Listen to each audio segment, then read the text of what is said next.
Hello everyone, welcome to the biobrinch. So हमने last lecture में cover किया था अपना माइक्रोस्पोरोजेनेसिस, यानी कैसे इस माइक्रोस्पोर का फॉर्मेशन हो रहा था। हमने ये देखा था कि कैसे स्पोरोजेनस टिश्यू की हर एक सेल, जिसको हम बोल रहे थे पॉलन मदर सेल या फिर माइक्रोस्पोर मदर सेल, के पास पोटेंशियल था पॉलन ग्रेन्स के फॉर्मेशन का, और उसे हम क्या बोल रहे थे, यानी उसको हमने किसके अंदर पढ़ा था, उसको हमने पढ़ा था माइक्रोस्पोरोजेनेसिस में।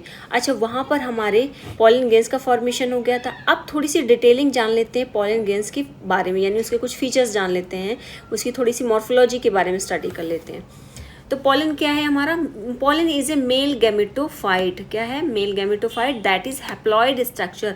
अच्छा, हमारी हैप्लॉइड स्ट्रक्चर क्यों? हमने ये देखा था कि जो हमारे पॉलन मदर सेल थे वो कैसे थे? डिप्लॉइड थे। और उन डिप्लॉइड यानी आपका पॉलन जो आपका पॉलन यानी पीएमसी, पॉलन मदर सेल, या एमएमसी यानी मदर माइक्रोस्पोर, यानी माइक्रोस्पोर मदर सेल, वो कैसे थे? डिप्लॉइड थे नेचर में। और जब उसमें मियोसिस हुआ था, और मियोसिस कैसा डिवीजन था? रिडक्शनल डिवीजन था। तो वहाँ पर डिप्लॉइड से कितनी सेल का फॉर्मेशन हुआ था? डिप्लॉइड से आपकी 4 सेल्स का फॉर्मेशन हुआ था दोनों ही मियोसिस के अंदर। तो यानी आपकी 4 हैप्लॉइड सेल्स का फॉर्मेशन हुआ था। तो इसीलिए ये कैसा है? पॉलन आपका मेल गैमेटोफाइट है, that has haploid structure. Haploid क्योंकि इसके पास जो नंबर ऑफ क्रोमोसोम है वो कैसा है? हैप्लॉइड है। विच हैज़ 2 गैमेट्स, और साथ ही साथ इसकी जो हमने पढ़ा था, जो आपकी जनरेटिव सेल है, क्या है आपकी जो जनरेटिव सेल है, उसमें 2 गैमेट्स का फॉर्मेशन होता है। अब देख लो, जो ये पॉलन ग्रेन है, ये पॉलन ग्रेन में एक तो हमने ये देखा था वैक्यूल का फॉर्मेशन हुआ था, क्योंकि वैक्यूलाइजेशन हुआ था, बड़े वैक्यूल का फॉर्मेशन हुआ था। कुछ वैक्यूल कहाँ पर, कुछ तो खर्च हो गया, लेकिन यहाँ पर कुछ अमाउंट अभी भी इसका बाकी है। अब इसकी अगर हम सबसे आउटर कवरिंग की बात करें, तो आउटर कवरिंग किसकी बनी? एक्साइन की। और हमने पढ़ा था जो टेपिटम था हमारा, स्पोरोपोलिनिन टाइप ऑफ सब्सटेंस की सिंथेसिस करता है। और ये जो एक्साइन है वो किससे बना हुआ है? ये एक्साइन बना है आपका स्पोरोपोलिनिन से। स्पोरोपोलिनिन से। फिर इस पॉलन ग्रेन के अगर हम इनर साइड में जाएं, तो इनर साइड या इनर मेम्ब्रेन आपकी बनी है एंटाइन से, और वो कैसी है? कॉन्टिन्यूअस है। और ये एक्साइन कैसी है? डिसकॉन्टिन्यूअस है। एक्साइन, ये जो इतना भी ऑरेंज वाला पोर्शन मैंने ड्रॉ किया है यहाँ पे, ये आपका एक्साइन शो कर रहा है। बीच बीच में आप देख सकते हैं कुछ गैप है, और ये गैप, इस गैप को क्या बोलते हैं? इस गैप को बोलते हैं जर्म पोल। और इस जर्म पोल के पास क्या नहीं है? इसके पास आपका स्पोरोपोलिनिन अब्सेंट है। स्पोरोपोलिनिन अब्सेंट है। और क्योंकि ये स्पोरोपोलिनिन क्या है? जर्म पोल की जगह, यानी 2 एक्साइन के बीच में अब्सेंट है, इसीलिए एक्साइन को बोला जाता है डिसकॉन्टिन्यूअस स्ट्रक्चर। और जो एंटाइन है वो पूरे पॉलन ग्रेन्स को कवर कर रहा है, और वो कैसा है? वो कॉन्टिन्यूअस, यानी उसकी एक लेयर या एक मेम्ब्रेन पूरे स्ट्रक्चर को कवर कर रही है, यानी आपके वेजिटेटिव और जनरेटिव सेल दोनों को कवर कर रही है आपकी, यानी वेजिटेटिव सेल और जनरेटिव सेल दोनों को कवर कर रही है, इसीलिए वो कैसा है? कॉन्टिन्यूअस स्ट्रक्चर है। अब आपका जो जनरेटिव सेल है उसके पास 2 मेल गैमेट का फॉर्मेशन हुआ, यानी यहाँ का जो न्यूक्लियस था वो वापस से यहाँ पर डिवीज़न हुआ था। यहाँ पर आपका क्या हुआ था? माइटोसिस हुई थी, और माइटोसिस की वजह से जो ये यहाँ पर आपका जनरेटिव सेल के पास जो न्यूक्लियस था वो डिवाइड हो गया, यानी इसने 2 गैमेट का फॉर्मेशन कर लिया, इसीलिए इसको 3 सेल स्टेज भी बोला जाता है। क्योंकि एक आपकी वेजिटेटिव सेल हो गई, दूसरी जनरेटिव सेल है, बट विद 2 मेल गैमेट, इसीलिए इसको 3 सेल स्टेज भी बोला जाता है। अब देखो यहाँ पर pollen grain covered with sporoderm consist of outer hard cover, जिसको हम एक्साइन बोल रहे हैं, और सॉफ्ट कवर, जिसको हम क्या बोल रहे हैं? एंटाइन बोल रहे हैं। और जो एक्साइन है हमारा कैसा है? डिसकॉन्टिन्यूअस है, यानी पूरी पॉलन ग्रेन्स को कवर नहीं करता, ये अल्टरनेट में कवर करता है, यानी बीच बीच में कुछ गैप्स हैं। और जो इनर है, या उसको हम बोलते हैं एंटाइन, वो कैसा स्ट्रक्चर? वो आपका कॉन्टिन्यूअस है, यानी वो पूरे पॉलन ग्रेन्स को पूरी तरह से कवर करता है, कहीं पर भी कोई भी गैप नहीं है। अब अब 25 से 50 माइक्रोमीटर की यहाँ इसकी थिकनेस है पॉलन ग्रेन्स की, आपकी मेम्ब्रेन की। अब सबसे पहले हम बात कर लेते हैं अपने एग्जाइन की। एग्जाइन हमारा कैसा है, डिसकॉन्टिन्यूस लेयर या इरेगुलर। डिसकॉन्टिन्यूस क्यों, क्योंकि जब भी ये पॉलन, अगर हम इस स्ट्रक्चर को देखें तो इस स्ट्रक्चर में हम देख रहे हैं कि कैसे कुछ जगहों पर आपका जो स्पोरोपोलिनिन है वो अब्सेंट है, यानी एग्जाइन अब्सेंट है वहाँ पर, इसीलिए इसको बोला जा रहा है, इसीलिए इसको हम बोल रहे हैं डिसकॉन्टिन्यूअस स्ट्रक्चर या फिर irregular structure. Made up of sporopollenin, मैंने लास्ट वीडियो लेक्चर में बताया था कि आपका टेपेटम स्पोरोपोलिनिन की सिंथेसिस करता है, और ये एग्जाइन की जो आउटर कवरिंग है वो किसकी है, स्पोरोपोलिनिन की है। ये कैसा है, रेसिस्टेंट फॉर बायोडिग्रेडेबल, यानी किसी भी बायोडिग्रेडेबल चीज़ से, यानी आपका किसी भी एसिड, बेस या फिर हाई टेम्परेचर, किसी भी कंडीशन में इसको डिग्रेड नहीं किया जा सकता, और इसीलिए ये लॉन्ग पीरियड तक प्रिजर्व रहता है एज अ फॉसिल्स के फॉर्म में। Found in different shape size, ये डिपेंड करता है ये पॉलन किसका है, किस स्पीसीज़ का है, उसके बेसिस पे इसका साइज डिफरेंट हो सकता है और इसका शेप भी। आउटर कवरिंग है वाटर प्रूफ है, कैसा है, आउटर कवरिंग है और साथ ही साथ वाटर प्रूफ है, क्योंकि किससे बना है, स्पोरोपोलिनिन से बना है। अब दूसरी लेयर की बात करें, जो दूसरी सेकंड लेयर है जिसको हम बोलते हैं एंटाइन, ये कैसी है, इनसाइड लेयर है यानी इनर लेयर है। कैसी लेयर है, इनर लेयर है। ये आपका पॉलन ग्रेन हो गया। अब ये कवर करती है बाहर से आपकी एंटाइन, ये आपकी exine.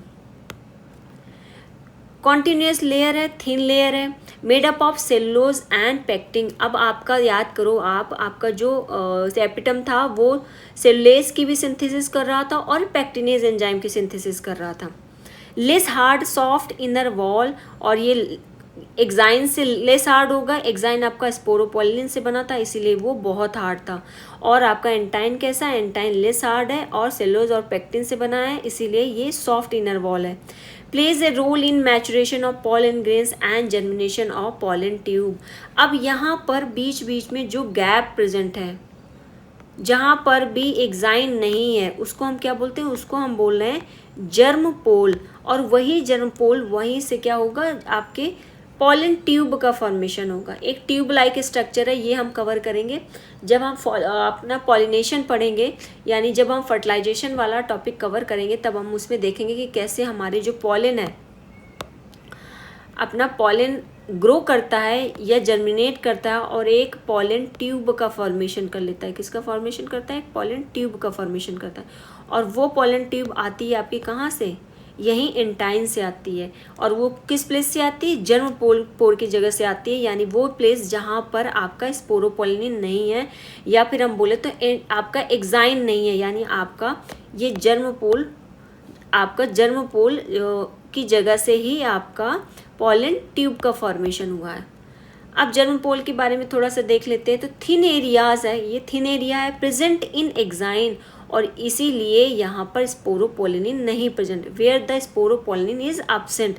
Germ pore help in formation of pollen tube. अब क्योंकि वहाँ पर स्पोरोपोलिनिन नहीं प्रेजेंट, यानी कोई हर्डल वहाँ पर नहीं है, इसीलिए जब भी एंटाइन ग्रो करेगी इस प्लेस से, यानी जर्म पोल की जगह से ग्रो करेगी और किसका फॉर्मेशन करेगी, पॉलन ट्यूब का फॉर्मेशन करेगी। And release of male gamete during fertilisation.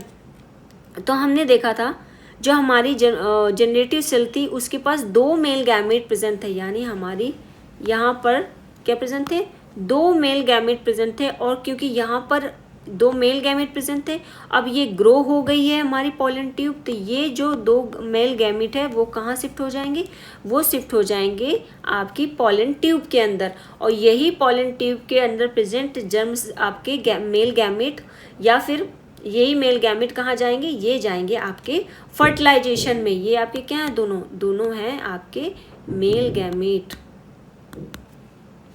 और ये किससे होकर गए, ये आपके गए हैं आपकी जनरेटिव सेल से। और ये जो बड़ी वाली थी आपकी वो कौन सी सेल थी, वेजिटेटिव सेल थी।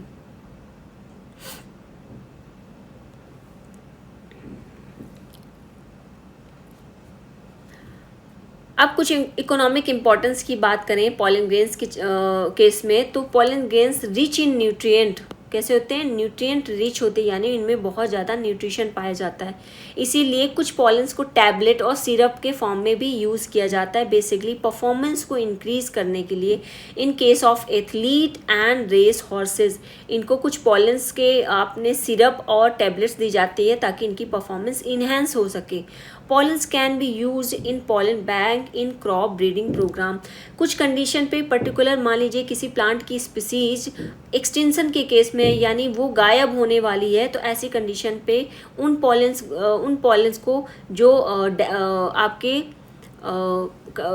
आपकी हार्मफुल कंडीशन में है, यानी ऐसी कंडीशन पे जहाँ पर उनको रिजर्व करना या उनका प्रोटेक्शन करना ज़रूरी है ताकि उनकी स्पीसीज़ को या उस डाइवर्सिटी को मेंटेन किया जा सके। इसीलिए इन पॉलन्स को कलेक्टिवली इकट्ठा करके रखा जाता है कुछ पॉलन बैंक्स के अंदर, और वहाँ पर उनकी ब्रीडिंग कराई जाती है ताकि वापस से एक बेटर स्पीसीज़ का फॉर्मेशन किया जाए और इस पर्टिकुलर स्पीसीज़ को एक्सटेंशन से बचाया जा सके। तो इसीलिए इन पॉलन्स को, यानी ये कुछ वनरेबल पॉलन्स को क्या किया जाता है, स्टोर कर लिया जाता है लिक्विड नाइट्रोजन को 196 डिग्री सेल्सियस पे, ताकि ये पॉलन लंबे समय तक स्टोर रहें और जब भी चाहिए तब इनका ब्रीडिंग कराया जा सके।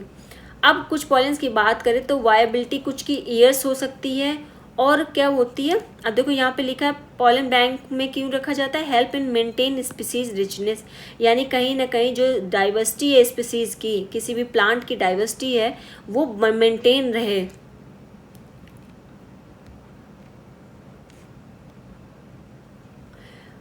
Pollen of some plants like parthenium, यानी कि जिसको हम कैरेट ग्रास भी बोलते हैं, cause allergies and respiratory disorder like asthma and bronchitis in humans. अब कुछ के पॉलन ग्रेन्स आपने देखा होगा पॉलन से इन्फेक्शन बहुत ज़्यादा होते हैं आइज़ में। जब भी आपका मार्च या अप्रैल का सीजन आता है तो ऐसी कंडीशन में पॉलन्स बहुत ज़्यादा एयर्स में प्रेजेंट होते हैं उस वेदर में, तो तब ऐसी कंडीशन में बहुत देखते हैं कि बच्चों में बहुत ज़्यादा आपकी आइज़ इन्फेक्शन बहुत ज़्यादा होते हैं या फिर कोल्ड होना, और वो सब किसकी वजह से होता है, वो बेसिकली पॉलन्स की एलर्जीज़ की वजह से होता है। और थ्रोट में खराश का होना, ये सब क्या है, आपका रिस्पायरेटरी डिसऑर्डर है, और बहुत मेजर कंडीशन पे ये आपको अस्थमा भी कॉज कर सकता है और ब्रोंकाइटिस भी ह्यूमन के केस में। अब बात करते हैं पॉलन वायबिलिटी की।